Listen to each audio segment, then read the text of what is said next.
岛儿新北。从去年我刚开始拍视频的时候，就有很多人叫我尝试椰子蟹，但是我一直觉得这家伙长得就不像是好吃的样子。不过后来看了很多测评，有人说它很好吃，但有的人又觉得它非常难吃，众说纷纭。所以我想，好不好吃，我们还是要自己尝一尝。椰子蟹啊，其实是一种陆生寄居蟹，看也知道它跟普通的螃蟹不太一样。之所以叫它椰子蟹呢，当然是因为它可以上树啊，能徒手开椰子。但这家伙其实是一种杂食性动物，见什么吃什么，包括各种动物的尸体，甚至是自己的同类，而且昼伏夜出，所以当地人很喜欢叫它强盗蟹。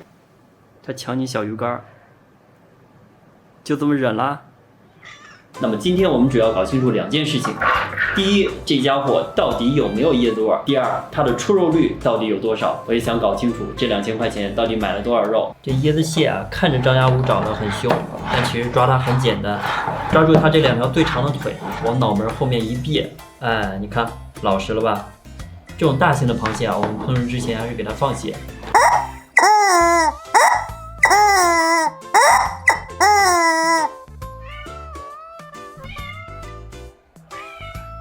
你跟着叫唤什么？腹部的颜色还是非常漂亮的，蓝中带紫，但是不要翻它的屁股，特别是密孔患者，哎，看一眼头皮发麻，哎呀不行。哎呦，接下来就比较简单了，先把它烤熟。卡通，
好啊，这个螃蟹刚蒸好的时候我就尝了一下，有点一言难尽。我们还是边吃边说，味道怎么样先不说，这么一大块蟹肉确实还是蛮爽的。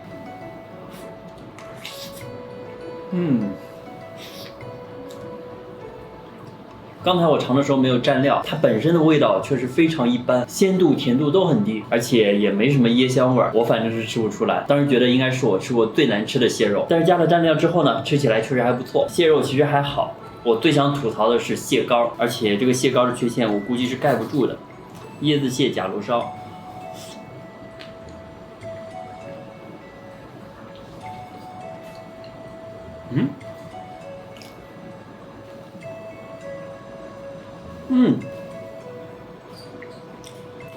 好奇怪啊，居然还挺好吃的。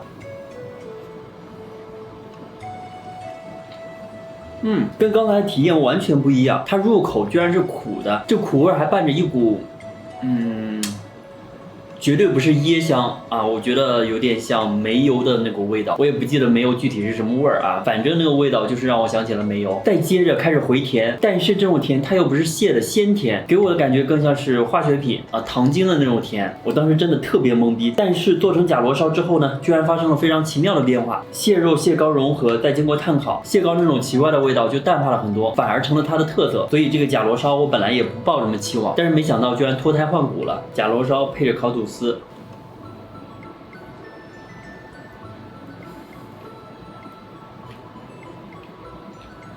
它那股苦味还是有，但是完全在可以接受的范围之内了，甚至还加分不少，成了一种特色。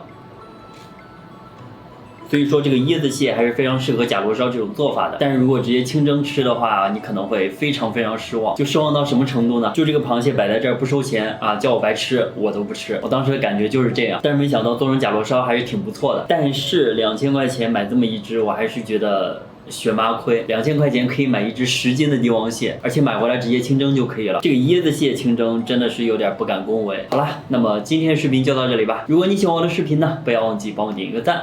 那我们下期再见，拜拜。